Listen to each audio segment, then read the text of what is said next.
Hey guys, welcome back to The Readers. I hope you are having an amazing day. Let's get right into the stories. The first one is an entitled People Story. Imagine sipping coffee while three strangers walk up to your garage with a clipboard and a drill. They weren't there to talk, they were there to take it. I stayed calm, let them make the first move, and made one phone call. When that garage door cracked open, what do you think they saw inside? I've always loved my brick garage. It's this sturdy old school structure that my grandfather built back in the 70s, right on the edge of my property. The bricks are this warm reddish brown color, and the whole thing has this solid, permanent feel to it. I use it to store my vintage motorcycles, 4 of them, all restored by hand over the years. My pride and joy is a 1972 Triumph Bonneville that I picked up as a rusted frame and rebuilt from the ground up. That bike alone is worth about 15 grand now, and the whole collection is probably closer to $40,000. My house is this older ranch-style place that's been in my family for decades. It sits on about an acre and a half, and for most of my life we were surrounded by fields and the occasional farm. Then about 3 years ago, a developer bought up all the land around me. They wanted my property too, offered me a decent chunk of change, but I wasn't interested. This is my home. I grew up here, my workshop is here, my whole life is set up here. So I told them no thanks. They weren't thrilled, but they moved forward anyway and built this massive townhouse community all around my property. Suddenly, I went from living in a quiet, rural area to being surrounded by cookie-cutter homes and an HOA that seemed to have nothing better to do than complain about lawn heights and mailbox colors. The funny thing is, my brick garage sits right on my property line, directly adjacent to their new community clubhouse. The developer used the same kind of brick for their clubhouse, probably bought it from the same supplier my grandfather used all those years ago, and now the two buildings look like they were built together as part of the same complex. I knew the new HOA board was full of busybodies. I'd seen them walking around the neighborhood with clipboards, taking notes on people's yards and measuring distances between trash cans and curbs. But I never expected them to try and annex my private property just because it matched their clubhouse aesthetic. It started on a Tuesday afternoon in late September. I came home from work around 6 in the evening, pulled into my driveway, and immediately noticed something bright orange taped to my garage door. As I got closer, I could see it was some kind of official-looking notice, printed on neon orange paper with big black letters across the top that said "Final Notice." I pulled it off the door and started reading. The notice was signed by someone who identified herself as the HOA president. It stated in extremely aggressive language that the HOA was repossessing this abandoned community storage space for use by the board. According to the notice, the garage would be used to store board archives, landscaping equipment, and seasonal decorations.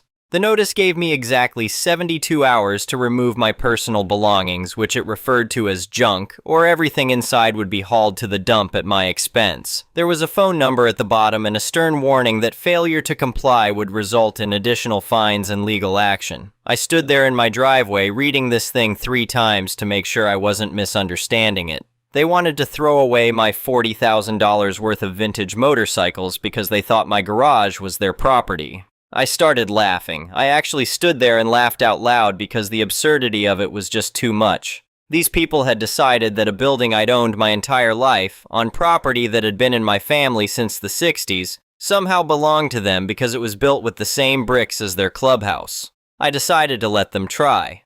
But first, I wanted to gather some information. I'm a pretty calm person by nature. I don't fly off the handle easily, and I've learned over the years that the best way to deal with unreasonable people is to let them talk themselves into a corner while you gather evidence. So I went inside, made myself a sandwich, and sat down at my kitchen table with the notice in front of me. After I finished eating, I called the number on the notice. A woman answered on the second ring. She had one of those voices that immediately sets your teeth on edge, all sharp and clipped like every word was an effort to get out. She asked who was calling, and I explained that I'd received a notice about the garage on my property. I told her there seemed to be some kind of mistake because I wasn't a member of the HOA and the garage wasn't part of the community. She cut me off before I could finish. She informed me in this incredibly condescending tone that ignorance of the bylaws wasn't an excuse. She said that all outbuildings within the development boundaries belonged to the community, and I'd been illegally squatting in their amenity space. When I tried to mention property lines in my deed, she actually scoffed at me. She told me the conversation was over and that if the unit wasn't empty by Friday morning, she'd be bringing a locksmith to secure the property. Then she hung up on me. I sat there for a minute staring at my phone. This woman, whoever she was, had just threatened to break into my garage and steal my property. She was too arrogant to even listen to basic facts about property ownership. I realized that trying to reason with her was pointless. She'd already decided she was right, and nothing I said was going to change her mind, so I decided not to warn her further. Instead, I went to my filing cabinet and pulled out my property deed and the survey I'd had done 2 years ago when I was thinking about putting in a pool. The survey was incredibly detailed, showing exactly where my property lines were, with measurements down to the inch. The garage was completely unquestionably on my land. It sat about 6 inches inside my property line, and the survey even included photographs with the surveyor's certification stamp. That evening, I drove to the electronics store and bought a battery-powered security camera. I spent an hour installing it above the garage door, angled so it had a clear view of the entrance and anyone who might approach. I connected it to my phone so I'd get motion alerts. Then I made copies of all my property documents, put the originals in a safe place, and put the copies in a manila folder that I left on my kitchen counter. Thursday passed without incident. I went to work, came home, checked on the motorcycles. Everything was normal. I almost wondered if she'd back down, but something told me that wasn't likely. People who are that aggressive and that confident in their wrongness don't usually back down quietly.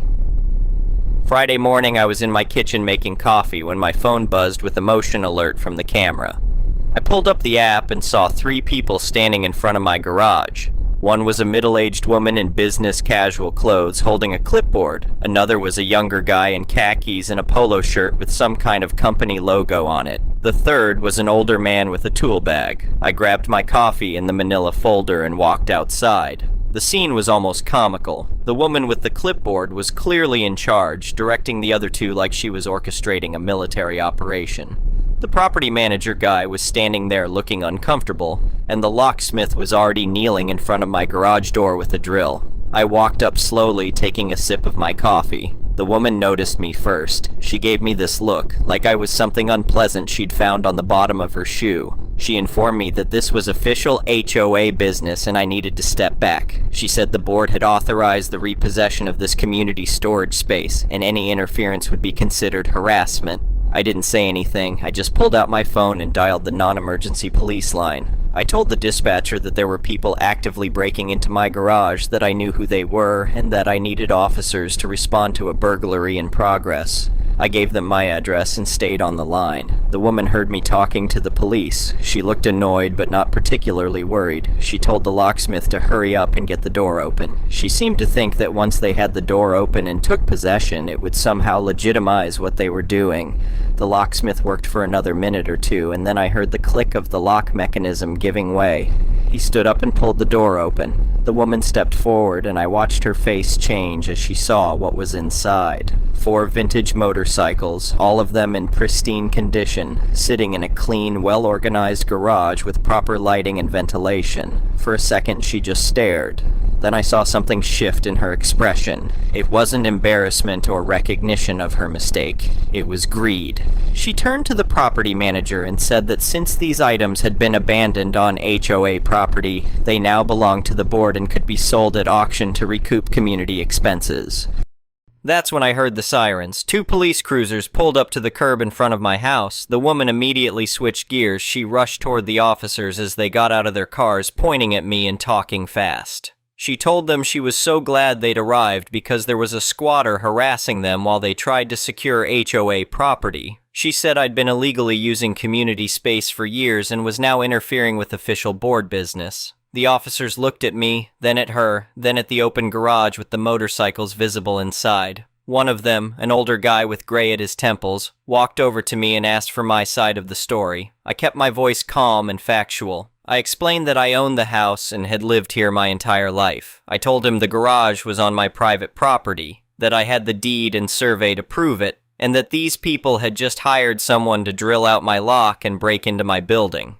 The officer asked if I had documentation. I opened the manila folder and handed him my property deed, my driver's license showing my address, and the survey with the property lines clearly marked. I pointed out the garage on the survey and showed him the measurements proving it was entirely on my land.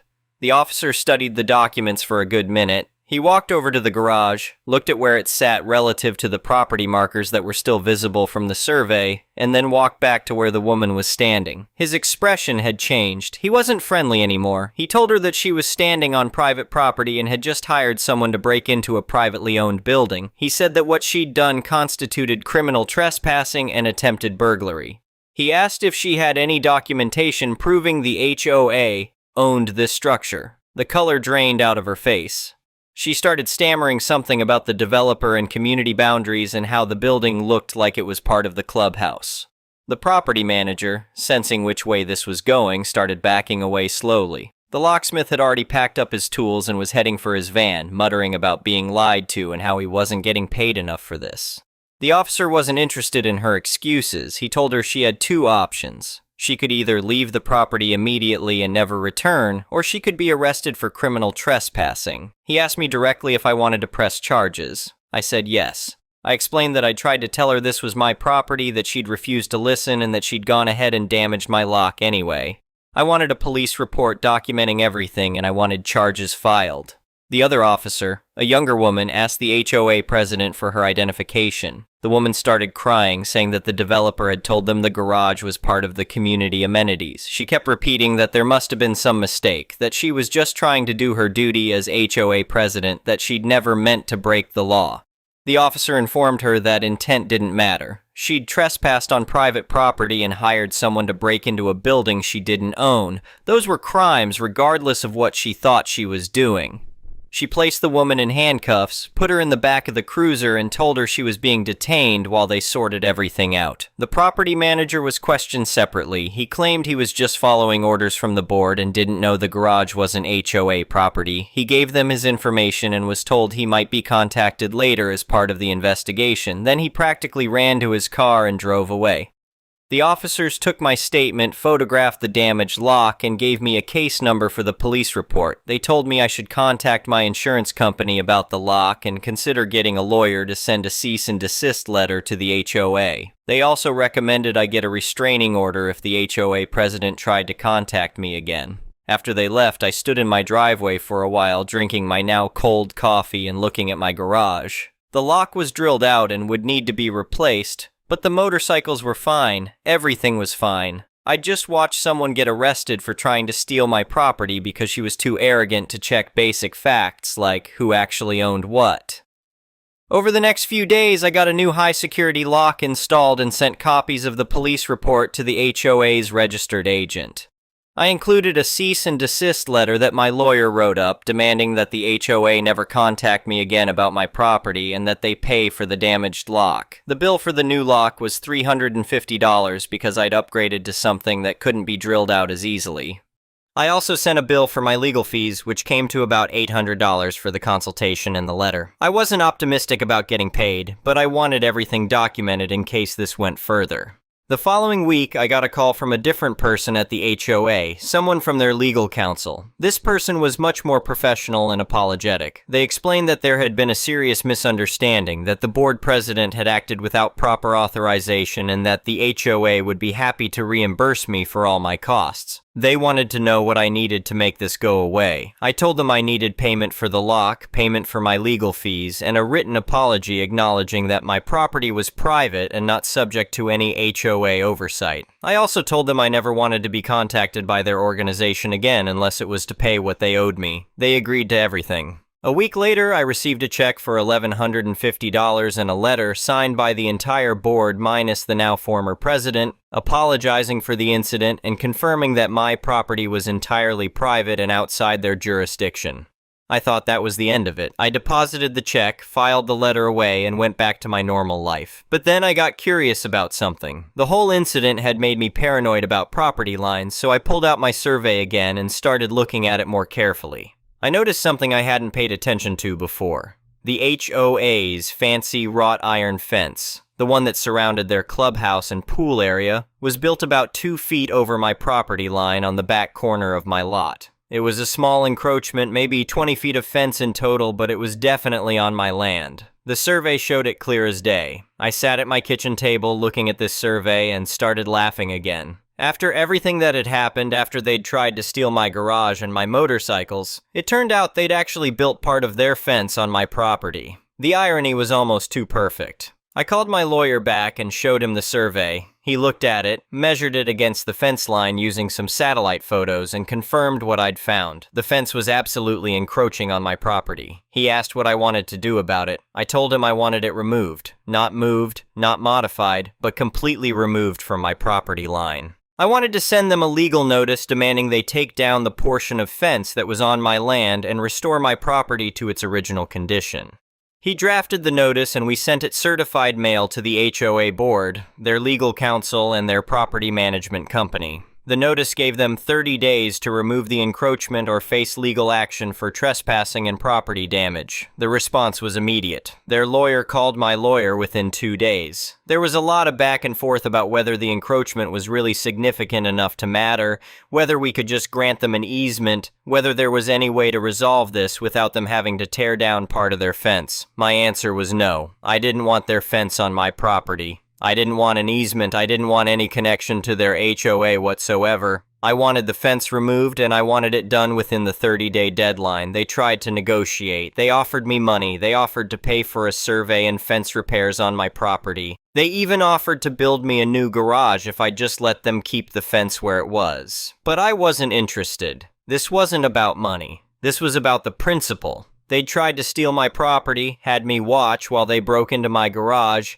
and now it turned out they'd been trespassing on my land for years with their fence. The deadline came and went with no action from the HOA. My lawyer filed a lawsuit in county court for trespassing, property damage, and demanding immediate removal of the encroaching structure. The filing fee was about $400, and my lawyer estimated the whole process would cost me maybe $2,000 in legal fees if it went to trial. It never got that far. Once the lawsuit was filed and became public record, the HOA held an emergency meeting. The legal counsel apparently told them they had no case, that the survey clearly showed the fence was on my property, and that fighting me in court would cost tens of thousands of dollars they would inevitably lose. The board voted to remove the encroaching section of fence and pay my legal fees to settle the lawsuit. But here's where it got really satisfying. The fence they'd built was this expensive wrought iron thing with custom panels and decorative posts. The whole project had cost them about $15,000 according to some documents that came out during the legal process. The problem was that the fence was designed as one continuous structure. You couldn't just remove 20 feet of it without the whole thing looking wrong. The panels didn't match up properly if you removed sections. Their contractor told them they had 3 options. They could remove just the encroaching section and live with a fence that looked broken and incomplete. They could try to modify the design and add new custom panels to make it work, which would cost another $8,000. Or they could tear down the entire fence and rebuild it 2 feet further in on their property, which would cost another $12,000.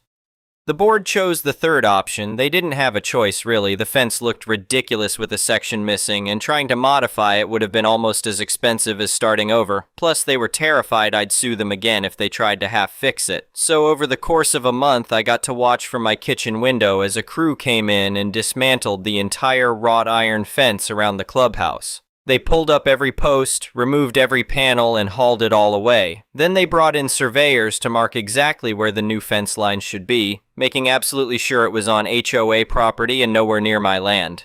Then they rebuilt the entire fence from scratch. The total cost to the HOA, including the original fence, the removal, the new survey, and the reinstallation, came to about $27,000. And that didn't include the legal fees they had to pay for their lawyer's time, or the settlement they paid me for my legal costs. I heard through people who lived in the community that the whole fiasco caused a massive uprising among the homeowners. They were furious that their HOA fees had been wasted on this disaster. There was a special election, and the entire board was voted out and replaced. The former president ended up pleading guilty to a reduced charge of criminal trespass and got probation and a fine. She also had to pay restitution for my damaged lock. The property manager's company lost their contract with the HOA. The new board hired a different management company and implemented new oversight procedures to make sure nothing like this could happen again. As for me, I settled back into my quiet life. I installed better lighting in my garage, upgraded my security system, and got a new heavy-duty lock that would be a lot harder to break than the old one. I spent my weekends working on my motorcycles and enjoying my property, knowing that every square inch of it was legally, definitively, and permanently mine. Sometimes in the evening I'll sit in my garage with the door open, polishing my 1972 Triumph Bonneville, and I'll look over at the HOA clubhouse with their new fence sitting a respectful 2 feet inside their property line. It makes me smile every time. That fence cost them more than twice what my entire motorcycle collection is worth, and every panel of it is a reminder that you can't just decide you own something because it would be convenient for you. The whole experience taught me something valuable about standing your ground when you know you're right. I could have let them intimidate me. I could have moved my motorcycles and avoided the confrontation. I could have accepted their first apology and left the fence issue alone. But I didn't, and I'm glad I didn't. Sometimes people need to learn that their assumptions and their authority don't override basic property rights in the law. My garage is still sitting right there on my property line, its red-brown bricks matching the clubhouse next door, looking for all the world like it belongs to the HOA. But it doesn't. It never did. And now there's a court record, a police report, and a very expensive fence making sure everyone knows exactly where my property ends and theirs begins. I still get the occasional curious look from new residents who probably wonder why there's a standalone house with an old-fashioned garage right in the middle of their modern townhouse community. But nobody from the HOA has ever contacted me again. Nobody has ever questioned my property rights. And nobody has ever tried to claim my garage belongs to them. The security camera is still up, still recording just in case, but I don't expect I'll need it. The new board seems to have learned from their predecessors' mistakes. They keep to their property, I keep to mine, and everyone is much happier that way. Every now and then I'll take one of the bikes out for a ride, usually the Triumph because it's my favorite. I'll cruise through the neighborhood, past all those identical townhouses with their identical landscaping and their very expensive fence. And I'll think about how close I came to losing $40,000 worth of motorcycles because someone decided their organizational chart mattered more than property law. But I didn't lose them. They're still sitting in my garage exactly where they belong, on my property, protected by my rights as a property owner. And that's exactly how it's going to stay. The next one is a malicious compliance story. This story is about when I worked as a machinist. I had a horrible boss. I just realized that I could end the story there and a bunch of you would relate. Anyways, this boss was the owner's brother-in-law, someone who never had management experience, but rather someone put in a position because relative equals good worker. There are so many examples of what made him horrible, which I won't go into in this post, but this man checked a bunch of boxes. We'll call him Butthole or BH for short. I had worked there for 6 years at the point of this story. It was the week of my review, and I had been unusually nice to him this week. This was also right after one of the sales guys had come over. I was having a chat with BH, and a sales guy came up.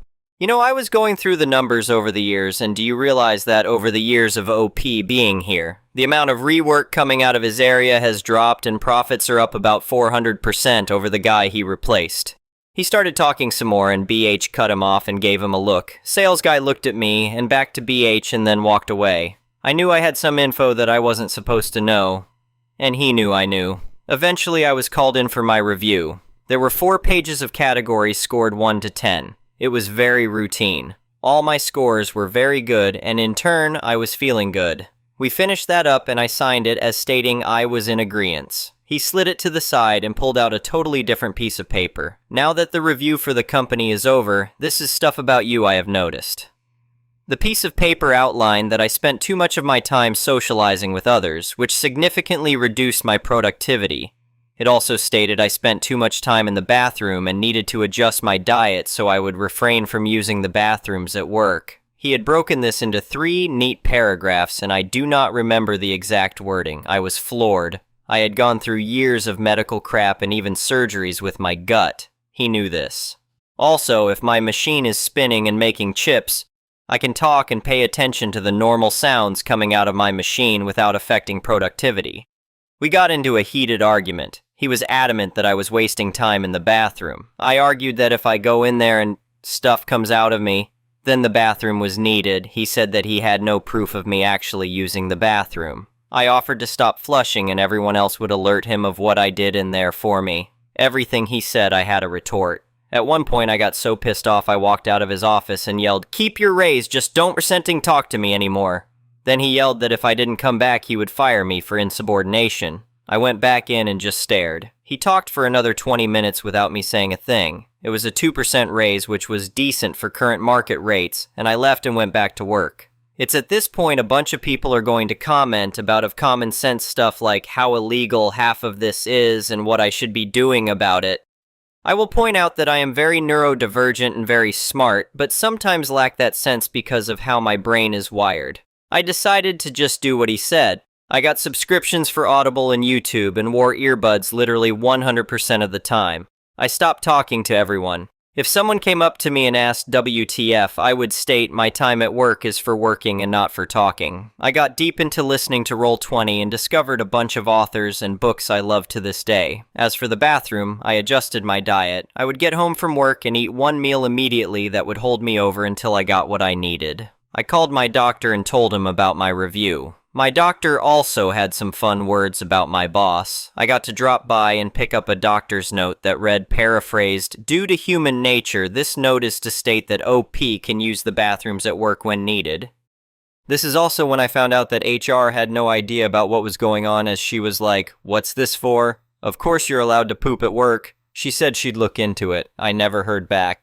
So, no talking to anyone for good productivity, and I had a doctor's excuse for the other thing. He got mad at me daily at this point. Instead of yelling my name to get my attention, he had to walk over and wave to get my attention. Frankly, I heard him half the time, but knew it pissed him off to come over, so I ignored him.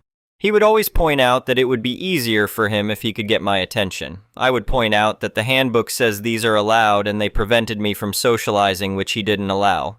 A few weeks of this, and he pulls me into his office. States that people keep asking him why I won't socialize to people and it's making him uncomfortable.